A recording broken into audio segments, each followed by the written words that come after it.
Okay. All right. We're live. The red light's on. The numbers are clacking. Looks like I got a uh, volume on my view meter. Thank you for being here. My name is. This is the Schumann Resonance with Verde channel on YouTube. I am your host, Verde Abusto. Thank you for being here. If you're new, please remember to like, share, comment, and subscribe. And if it's not too much trouble, you hit the subscription uh, bell and select all, or you'll likely get none of the notifications. And that's just the AI algorithm for YouTube. Okay, I think that's better. There's a little too much overhead over my head that was bothering me. All right, so thank you for being here. Like I said, I have already done about a half an hour introduction to this video. Talking about the hat. It's my dad's hat, and doing his estate clearing. And so I'm posting that a little bit separately from this one, just because it's, it's like it's personal and it's kind of more of an update rather than it relating to this. However, I do make the case that this is the blood. This is, blood is thicker than water, as they say, right? So that's sort of what we're talking about here. What I'm doing here, what we're discussing here, is the power of the blood. All right. So I'm gonna just start out playing some music, let everyone get into the room, and then I'll move into the material. I kind of have a borderline headache in the back of my brain. Got a lot going on these days, and so I'm just gonna kind of just take it easy and mellow this video, and just kind of give you the material and just hope that my guides stick with me. So with that said, I'm gonna play some music and just chill. If you got it, smoke it. If not, have some coffee and or just have a lap dance or just meditate on the music and or meditate on helping me to feel a little better or something. I'm clearing out my dad's estate. Oh my God, there's just so much stuff there that reminds me of him and them and all of that and oi to the vey. And so that's what I had talked about in the introduction. So I'm not going to go over that. So let's just play some music. Uh,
Said I don't know where I'm going, but I'm moving to her beat. She got that thing that keeps growing. She got me stuck on my feet. She got me losing my mind every day of the week.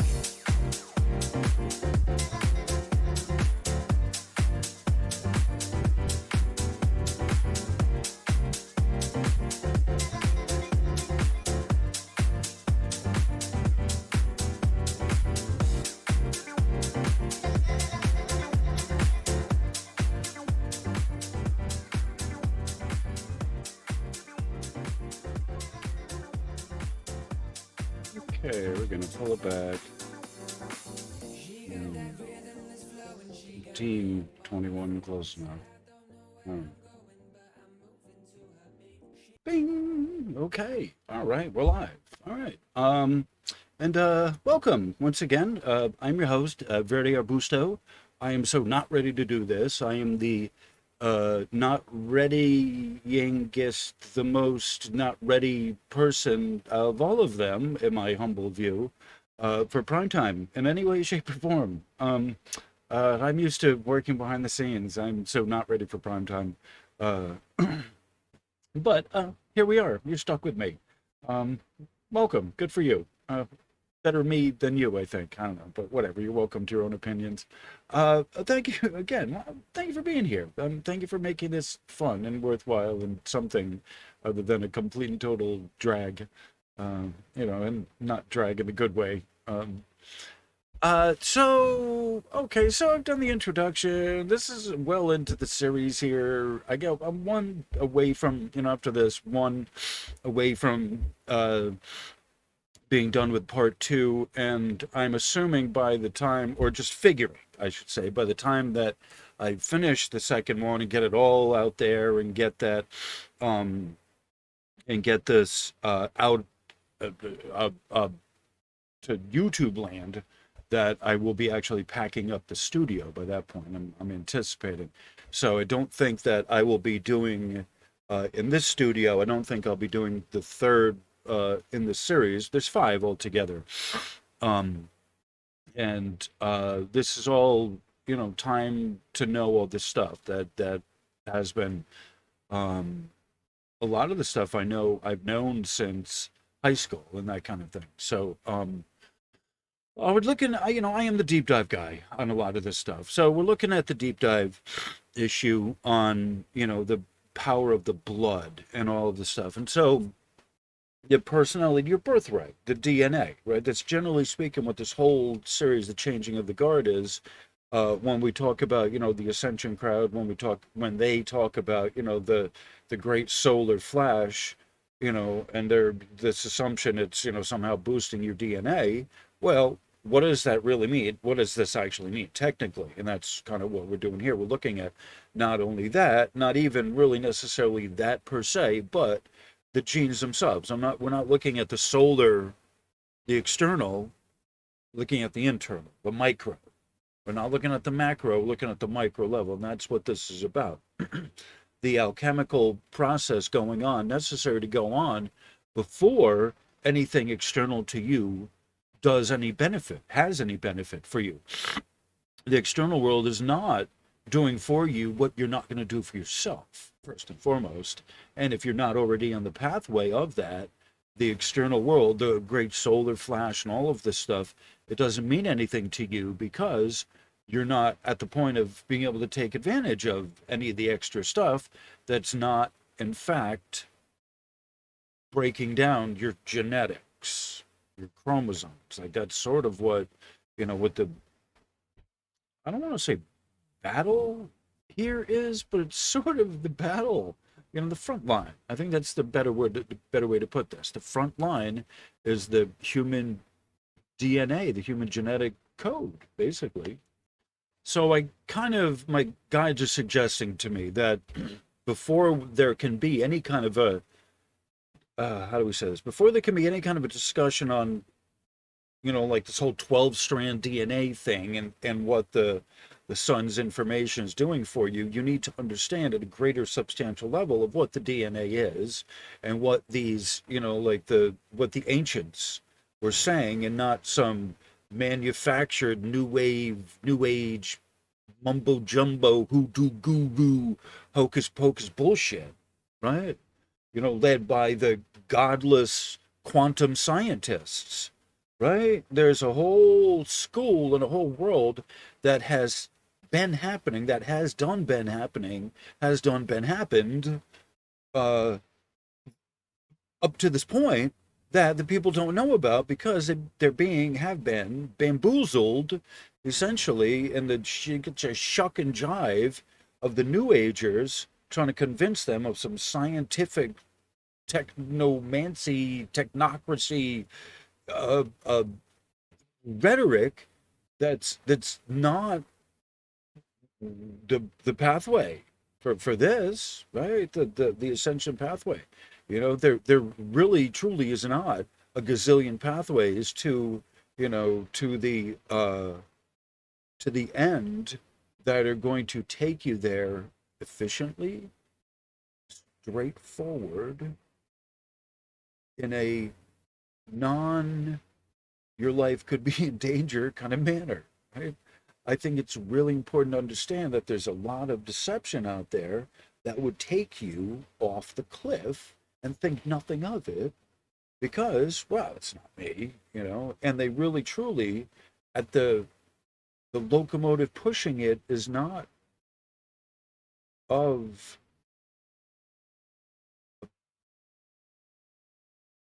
integrity in the principles and would steer you wrong because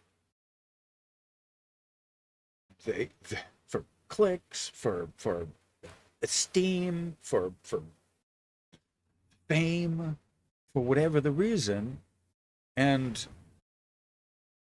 not and themselves even not even realize they're carrying you down that pathway, the pathway to perdition, right? Through their ideology and philosophy, and clever use of rhetoric and all this stuff, right? It's at the time that you need to know what the tradition of this has to say. And the ancient Egyptians, whatever you might have thought about them, whatever, they lived their life in preparation of the next world where the rewards really were, right? That's, you know, uh, say what you will of, well, they built a big empire and blah, blah, blah. And yeah, they did, but they also, the, the pyramids and the temple around it, right? They built a resonant factory, a resonant circuits. They built a circuit. I'll just say that. It wasn't just, none of those were done for the king, right? They weren't, the pyramids were not, that's what I was told and in grade school. And I was like, well, they found a sarcophagus with no mummy in it, you know? The pyramids were not huge monuments to a king. They're not mausoleums. They're not grave markers. They're no, these are placed on nodal grid points. Orion's belt, like that's the buckle. The three pyramids of that complex are the buckle of the belt, Orion's belt. That like that's the way to think of it. The best way to think of it, like those pyramids, the pyramid complex with the Sphinx and all of that, the all of the everything that supports it around it, not only there but all the other monuments around the world. It's the same thing. There's a complex of structures that go to support it in its job, and they build these out of certain material for they get from hundreds of miles away, and they get export these huge blocks from hundreds of miles away. They place them on those nodal grid points for a reason. It's the same thing with the pyramids. That is the anchor of the grid, the electric grid of the geoelectric grid of the power. Anchors it north to south and east to west. Right? That's what the nodal. You got to remember. That's what the nodal grid points are. Is that it goes from west to east and north to south, right? Or vice versa, right? depending on which side you're on. But it's generally speaking, and not necessarily chronologically in that order, the west to east, but before south to west. But that's essentially the magnetic grid is the current that goes through the plate, through the rock of the plate, and through the water. And so there's the current, the geomagnetic current of the planet itself. And then there's the electric side, which is the voltage release from the ionosphere to the ground. Okay, so there are two different circuits that are interdependent. Okay, so the earth ground circuit is a current with electricity, current with water, and it's a movement from one pole to the to the other, to its antipode, its other side. All right, so with that said, the let me collect my thoughts. This is a good place to pause. Get yourself a drink. I need to kind of clear my throat here for a minute and catch my thoughts and kind of get back on track. Right? Thank you. Okay. 24 minutes into it. All right. So, I think the where I'm at is, let me kind of give a brief overview, I guess. That we've talked about, up to this point, I've talked about the junk DNA, the power inherent in the 98% that's been labeled junk, and that's where the true, I say, intuitive power behind your birthright is, in that what's been labeled junk, or not important, not as important as the 2% of your DNA that's coding, coding, that codes the proteins necessary for your individual growth. So the junk DNA is the collective experience of your lineage, your ancestral lineage before you're born, that is not yours, it's not your property, but you're steward of. But it's also the building blocks that make you mostly who you are, with the exception of the 2% that's yours exclusively for yours, the coding part, the free will, the coding part that's attached to your free will, that is like the individuality of you, that is the, I guess, powers the impulse, powers the defensive mechanism of ego, right? So the small tiny part of you that's you can overpower through mind over matter, can overpower the greater part of the greater collective part of you that is not yours. You don't own it, right? You only own 2% of you that's coding. The rest of it is not yours, right? Just how it is. It's what you're dealt with, essentially, through all of humanity, all the bad decisions your mother and your father and your grandmother and grandparents made. There you go. There is you. Everyone who's ever been in your family line before you, and 2%, that is you. That's uniquely you. All right. So this is largely what's gone untapped and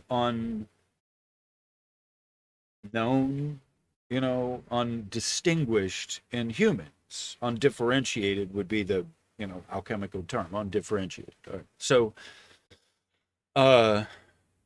we've talked about that, and we've also talked about the ancient Egyptians and their 9 different souls, and the 9 different parts to your overall soul. There's one huge soul, and there's 9 different parts to it. I think that's the best way to put it, right?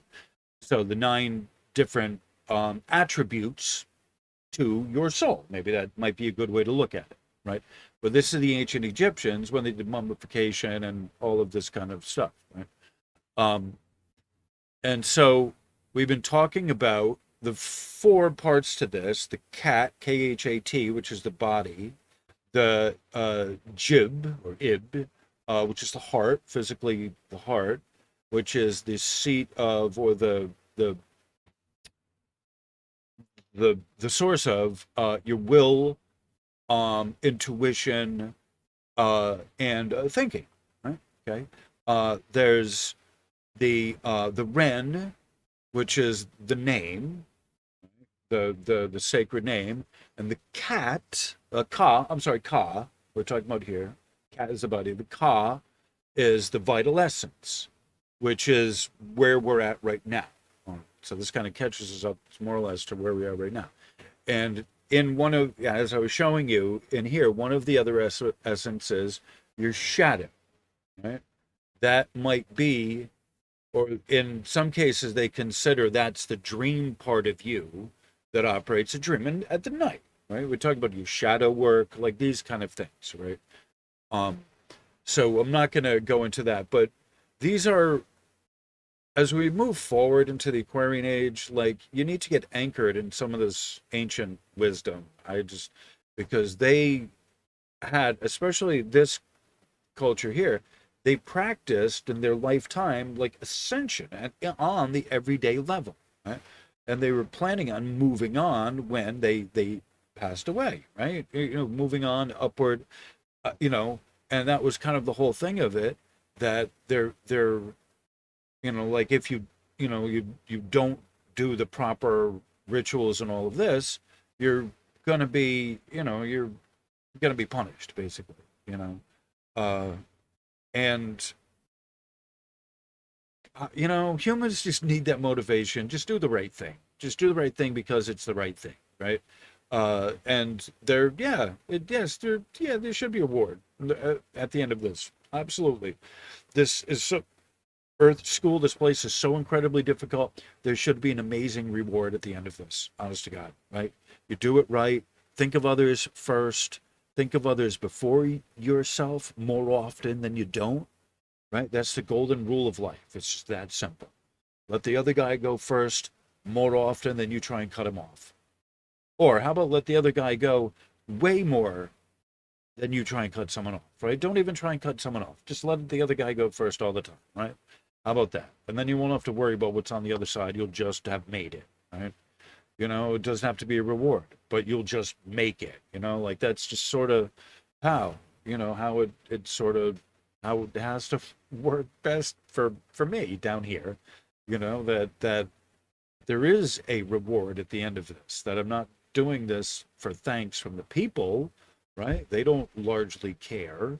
Uh, no offense to any of the people that do care, but they largely don't care. The majority, 98% don't care 98% of the time.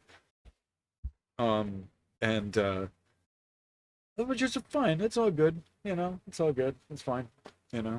Just let me have heaven when I'm done here. That's all. I'll visit. I'll come visit in the dream form. There's a few of you. I'll come visit. Like I'll inhabit your dreams if you'd like. It's by request. You get asked, but if you ask, I'll be happy to inhabit your dreams when I go over to the other side, right, over the river Styx. All right. Okay. So what are we gonna do? All right. Okay. So, all right. So I'm just gonna kind of read this right first here. We're talking about the vital essence. The Ka is the vital essence of a person, which distinguished between life and death. The Egyptians believed that either the fertility goddess Heket, Heket, or the goddess of childbirth Meshkenet, Meshkenet, breathed the Ka into the body at the time of birth. The Ka is what made the new infant truly alive. They believed the Ka was sustained through food and drink, right? The essence of life. They believed the Ka still needed nourishment after death, which is the reason food and drink would be presented to the cat, which is the body. They did not think that the Ka still needed to eat the food physically, but through the nutrients the nutrients were absorbed by the Ka in a supernatural manner after death. All right, so through osmosis, there's some reason, right? We're not questioning that or challenging it as part of the belief. You're giving a offering. You're giving a uh what's the word? You're remembering, right? You are in perpetuity, remembering as time goes on. And you're doing that with the food, and they do the same thing, right? The Tibetans and the Buddhists do the same thing with the Buddha, with the Buddha, uh, his grace, and they do like pretty much around the world, no matter what, like the Hindus, Vishnu, Krishna, Kali, Shiva, all of them, right? They bring them food and in incense and votive, vestigial offerings, up to and including the Catholic Church, and yet a little different with the Catholic Church, like the body of Christ. So you yourself are ingesting the food offering. It kind of works the opposite way, but it's, I think the principle still remains intact in my view, right? So the food offering, right? So, um, I think it's important to mention that, like I said, across the board, no matter where you go. Like I've seen, in my comparative religions class, I remember seeing that in a number of cultures, they do that. Okay, all right. I forgot where I was at, but that's fine. I think I was at a stopping point. All right. So, let's kind of move over to the material. When talking about the blood, uh, is the most vital of all the fluids of the body, right? It's the vital fluid, and that's essentially what they're talking about is the food and drink is how you strengthen the vital essence, and that's you know your life is food and drink, right? I mean, that's how you eating is surviving, and drinking is, so there's this definite connection there of how you're they looked at that, um the vital essence of life, right? So, um from the blood carries information. You have four. The heart is a pump, but it's the blood is kind of a closed loop, more or less the best way to put it. So that's how you get blood pressure, is that it's all in one circuit, that and everything is sort of under pressure. Literally, it's under pressure, and so the pump operates at a certain rate. You have four chambers in the heart. There's an auricle and a ventricle, I believe. I think that's the name of the chambers. Uh, so one is taking in and the other is pumping out. So there's a differential between the in and the out, the inflow and the out, right? So you have one side of you is basically you have veins and arteries. The artery takes new blood and distributes it around you, and then the vein takes the used blood back to the heart to be purified and recycled and repumped, right? And so I was told one of the spiritual truths is the heart is a filter, right? And that's sort of what it does, is that it filters your blood, but you also need to filter your words through the heart, so that if you're saying something, say it with kindness and consideration, as if it's you on the receiving end of it. That's what's really important to understand about that, about all of this, is the circuit of understanding and communication between me saying something, you understanding it, and then responding back with what you've understood. And hopefully, you've not been insulted or demeaned by me or from me, and hopefully the exchange goes well ultimately, right? And to me, my humble opinion, that is one of those elements that's important in building the vital essence, is good communication between people, interpersonal communication, where we both understand what's happening, and even if one side doesn't understand so much of what the person is saying, in forgiveness and in sympathy or whatever, empathy, whatever, to be forgiving and just let it kind of, let it go. I don't need to understand it so much. All right, just as long as, like, you understand, let me just support you in some little way that I can. All right. That's kind of where we're moving on with this. It's like, even if you don't understand it fully, just at least support the person who does, and hope and believe and trust that they have your best interests in mind. Just give that little caveat there. All right. So, basically, blood is the vital fluid, right? Carries the information through the body from the heart. It is the carrier. The blood, I would say this: the blood is not itself the vital essence, but it is the carrier of the vital essence. I will say that. Right?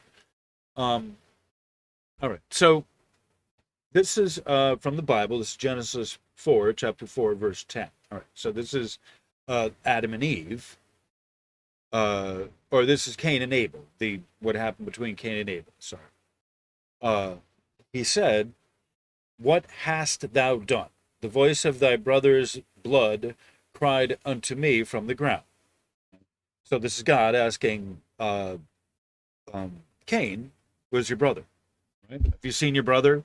Cain asks, "Am I my brother's keeper?" Sarcastic answer. What? Like, do I gotta be looking out for him? Do I get to know where he is all the time? Right? Basically, he gave that answer to God. Right? Do I get to, am I his nurse? Do I get to know where he is all the time? I don't know. How am I supposed to know? Right? So then, right? So then God says, "What have you done?" Right? The voice of your brother cries from the ground. Right? And let me, hold on. Let me find this here. All right, so this is how it actually reads.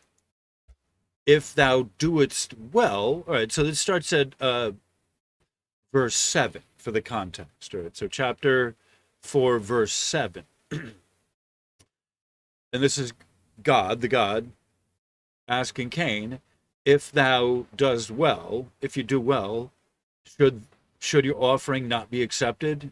Should you, specifically asking about the offering, but he says you personally, if you're doing what you're supposed to, shouldn't you be accepted?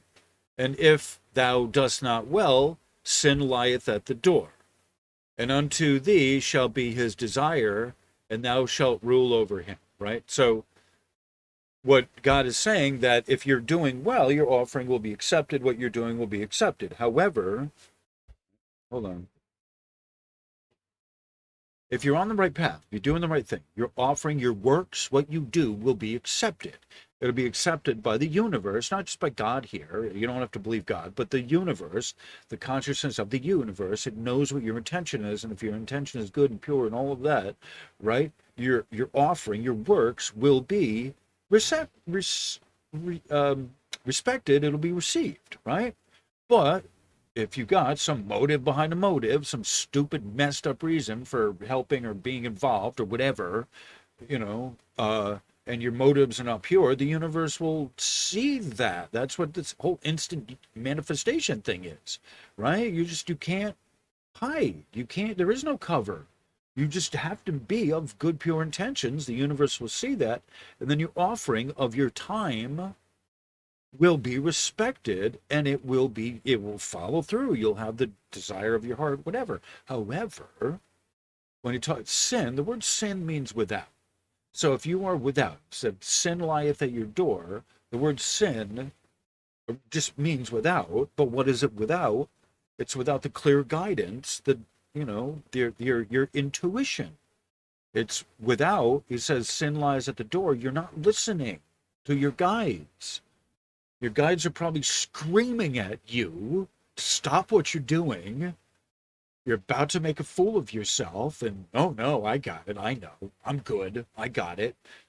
That's what we say. That's what we do. Right? I know. I got it. How many times you say I got it and you wound up in the bottom of a ditch? If you're like me, it's probably been a few times. I'll tell you that.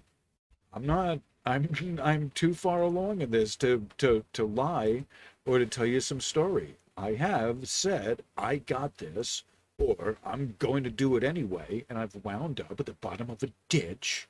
And it was only because death doesn't want me that I didn't die. Right? I'm gonna do this. I got it. Yeah, I got it all right. I yeah, I got it all right.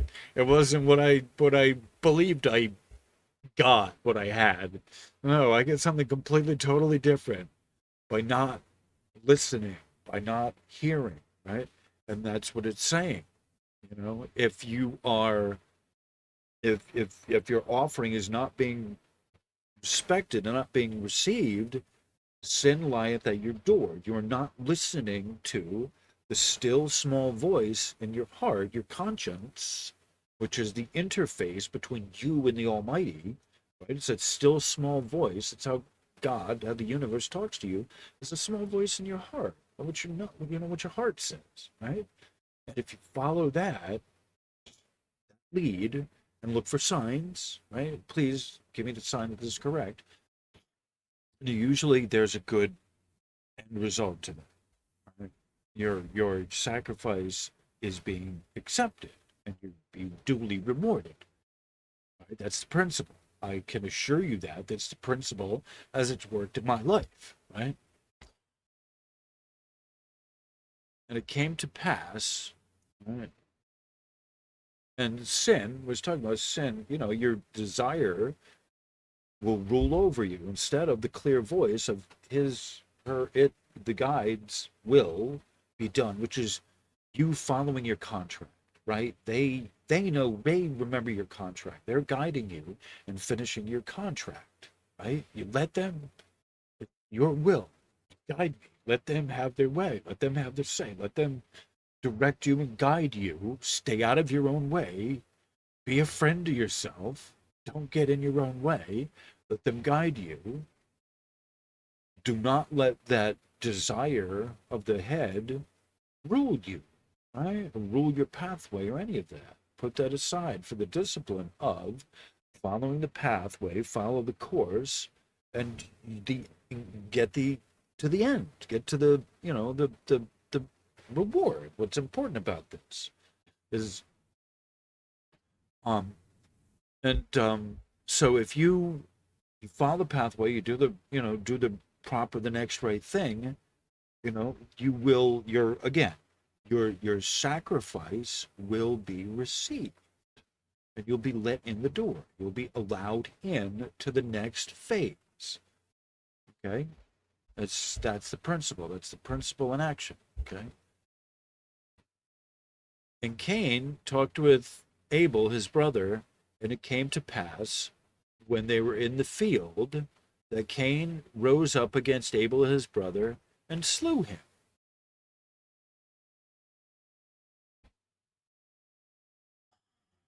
And the Lord said unto Cain, where is Abel thy brother? And he said, I know not. Am I my brother's keeper? Sarcastic. Am I my brother's keeper? Boop. And he said, sorry, and he said, what hath thou done? This is God, the tender of the garden, basically.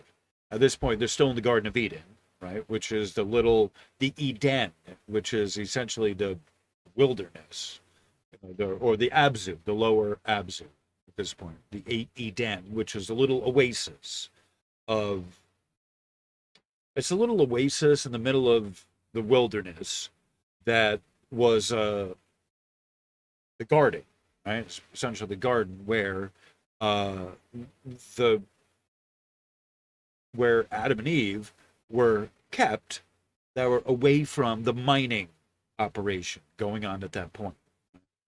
So, uh, so this is early humans, humans getting our own with the 12 strand DNA disconnected humans as this brand new symbiote life form or a hybrid life form. Okay, in the garden, learning, getting to know stuff, getting to know what our job is, getting to understand what naming and labeling stuff is, right? So, uh, so at this point, right, they're Adam and Eve are older, they have kids, right? Uh,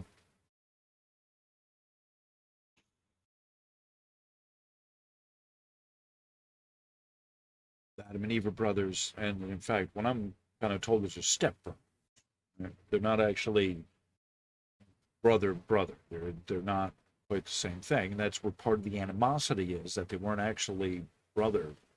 They're, like humans. Modern humans are hybrids, and this is one of the others that were given to Adam and Eve to tend. And so to have as an example of how things properly should go. That's what Abel represented to them, is the better way, the proper way of giving your sacrifice. And so Abel knew all the rituals properly. His sacrifice was always accepted. Cain was a slob. Cain was a pig. He didn't follow the way you're supposed to do things. His sacrifices, which was an animal, were unclean. They were just, and they probably made people sick. And you'd go, oh, lottie-dottie. And so he just, right, was always being shown up by his brother who would do stuff properly. And Cain was a slob and a pig because he was Adam and Eve's true offspring.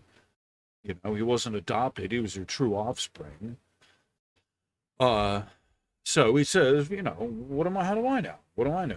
Right? So God, not pleased with that answer, the landlord, not pleased, says, what have you done? The voice of your brother's blood crieth unto me from the ground. Right? And then he says, and now art thou cursed from the earth, which hath opened her mouth to receive thy brother's blood from thy hand. It's pretty strong here. He says,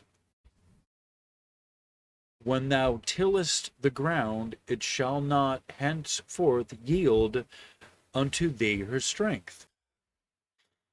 When thou tillest the ground, a fugitive and a vagabond shall thou be in the earth, right? Roamer, you'll be a wanderer. You won't have a home, basically.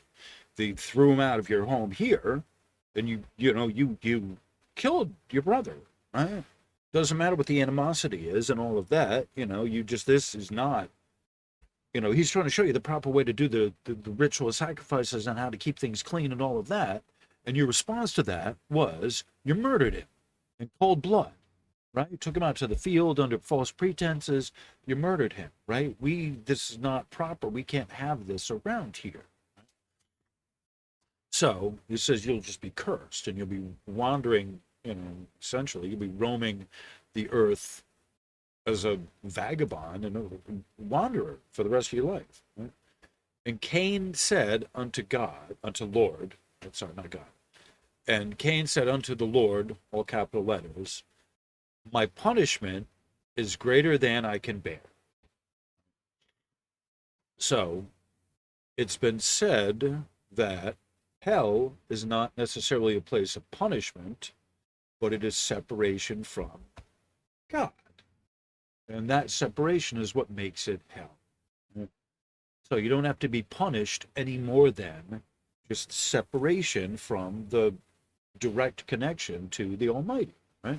And I humbly submit to you that in this form, original sin is the disconnection that comes from the veil, right? Original sin is the veil. You were born under the veil of Maya. That is original sin, right? And there isn't any necessary act that is itself original sin outside of the cutting off of the connection, the direct connection with the Almighty, right? The sin, is now the voice of the body, and that sin can be given to all type of carnal physical pleasures without any once consideration to another person in your action. Before you do anything else, consideration of another person in your actions, and that becomes de facto what sin is not considering another person in your actions, the harm, the damage, or by extension, you not acting out of empathy. You see someone on the side of the road, oh my God, I've been stranded on the side of the road. Let me help this guy because I know how that feels, right? Like either of those, right? That winds up being sin or the voice of uh, God, essentially. I'm not sure what the other side of that is, the, holy side, sacred, the eternal side. One is a finite game, one is finite side of me and mine only, me first, right? I win. If I die with the most amount of toys, I win, right? There's that finite game. Then there's the infinite game of helping someone just because, you pay it forward. I've been in that situation. Oh, do I owe you anything? No, no. You help someone the next, when you see someone else stranded like that, why don't you help them? Just don't even think nothing about it. Just help them out. If you're in a place and you're in a good place, like I am, I just happen to be in a good place where I can help you out, right? Just don't even think about it. Just help them out, right? And that is the difference between the two, the negative polarity and the positive polarity. That has nothing to do with frequency, by the way. None of this, or little to any of this, has anything to do with frequency. It's entirely polarity, positive or the negative.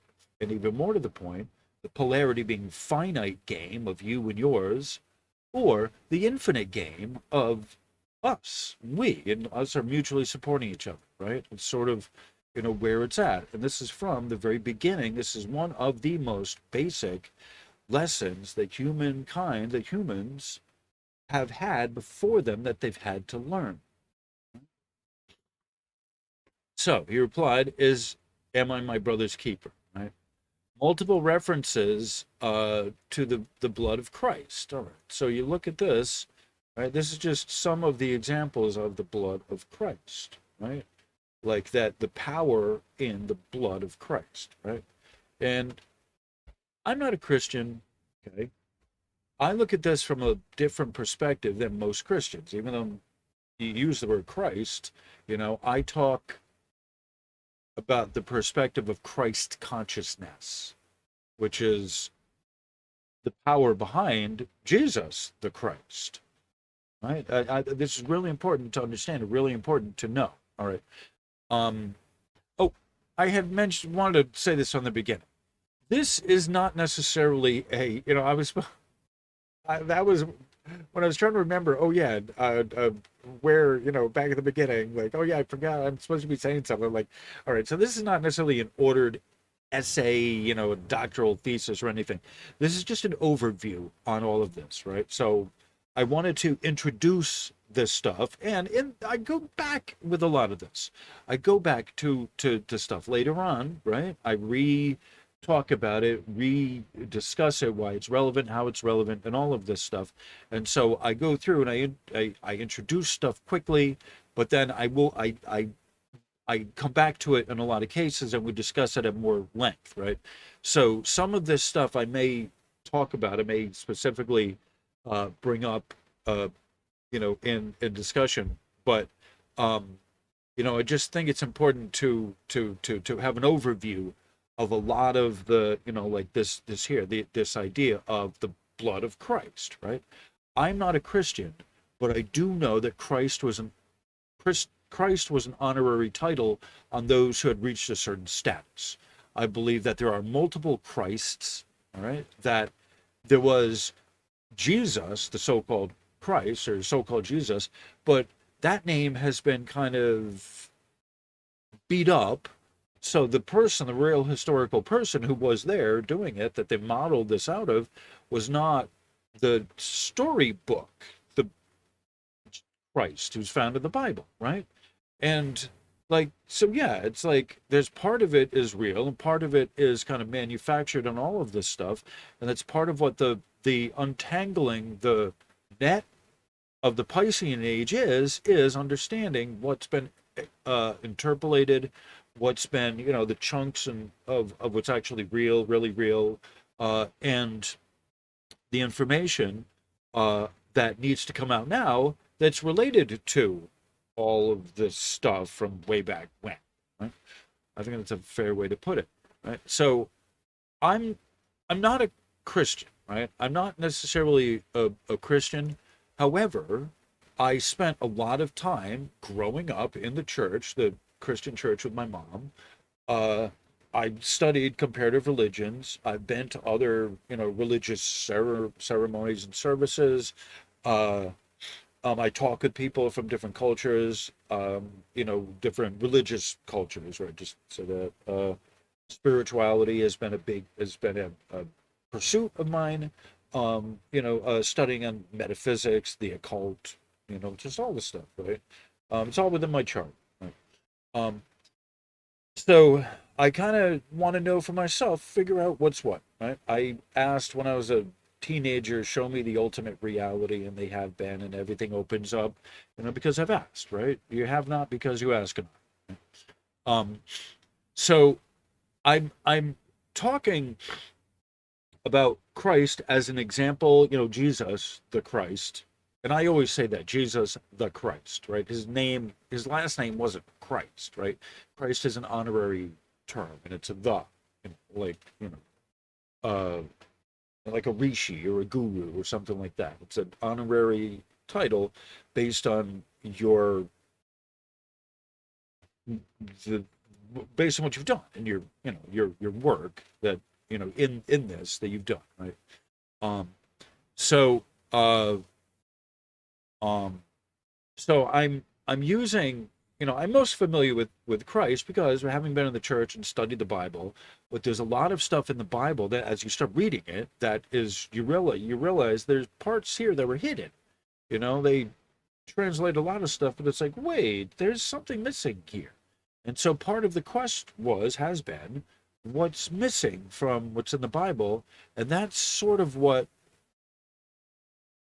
is the most important thing, I believe, for me, is trying to figure out, what's missing, why is it important, why was it taken out, uh, and linking up things that may not necessarily have been, intended for us to know about, that were taken out of the books to kind of, what's the word, subvert your power, your birthright, in my humble view, right?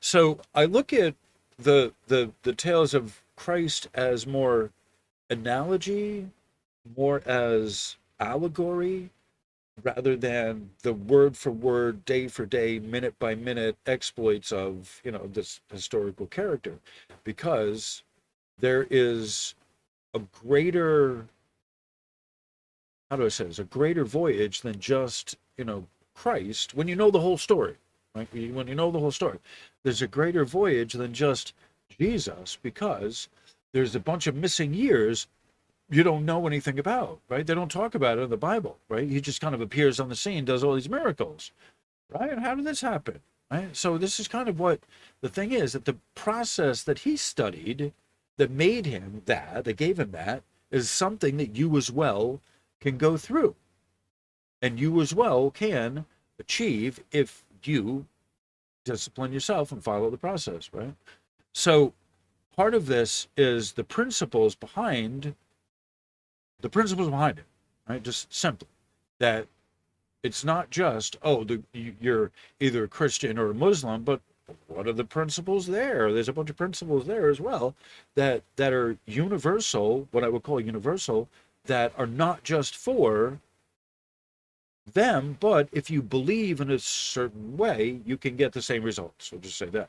Science is, before you say anything, science is exactly the same way, right?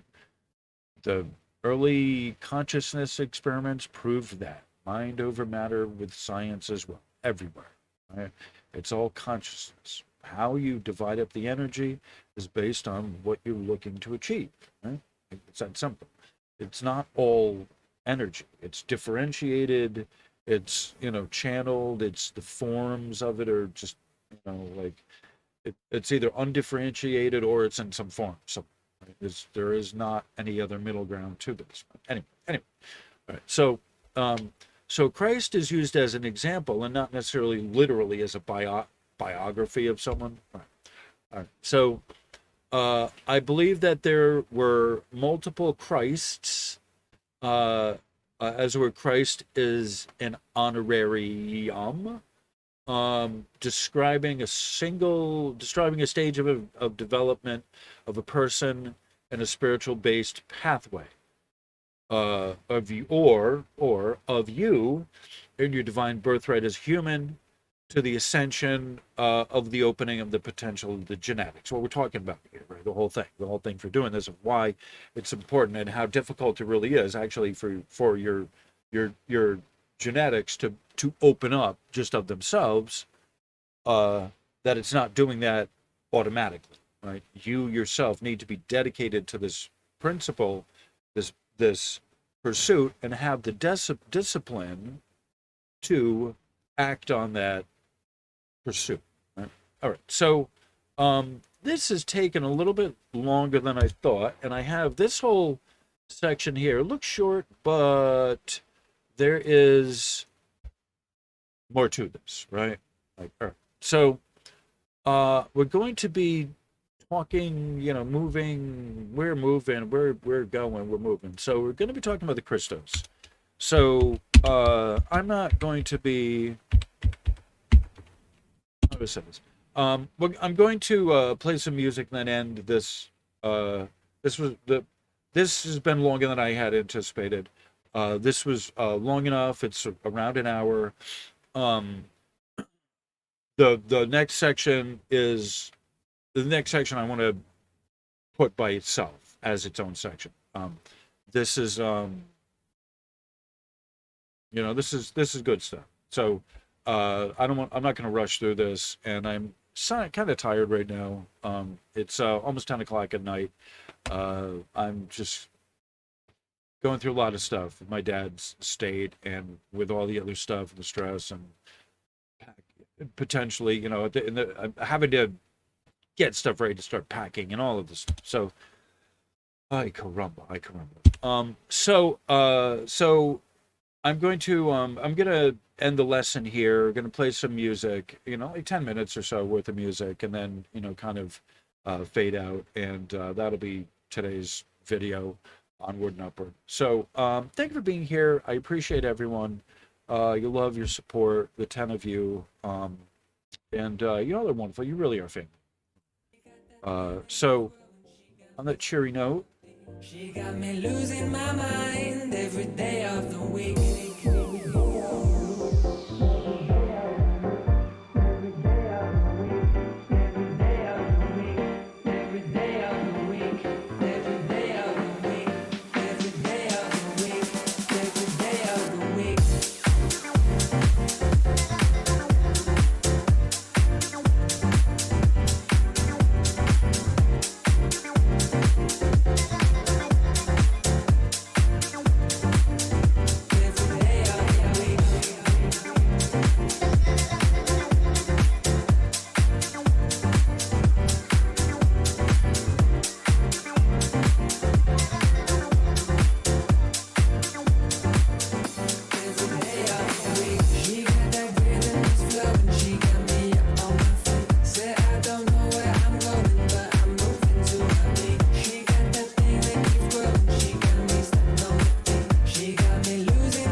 ahead, look wide and jump in.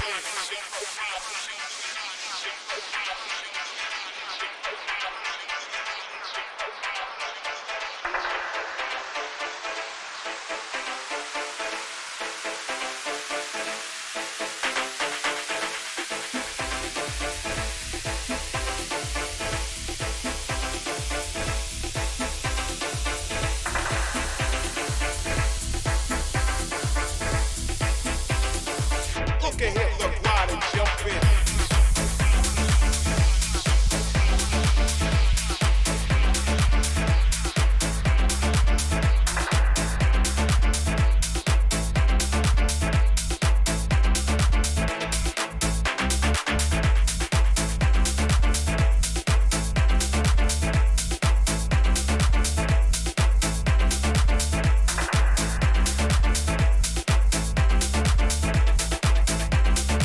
Look ahead, look wide and jump in.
Okay, I'm gonna stop this at 1:15, so that's another minute. So thank you for being here, and kind of watch me move on to the, kind of getting ready for the next portion, which I'm probably going to start tomorrow. I'm going to do it tomorrow. It's almost 10 o'clock here, and I get a headache, or one in the back kind of percolating around. So thank you for being here. Namaste. Have a good rest of your day.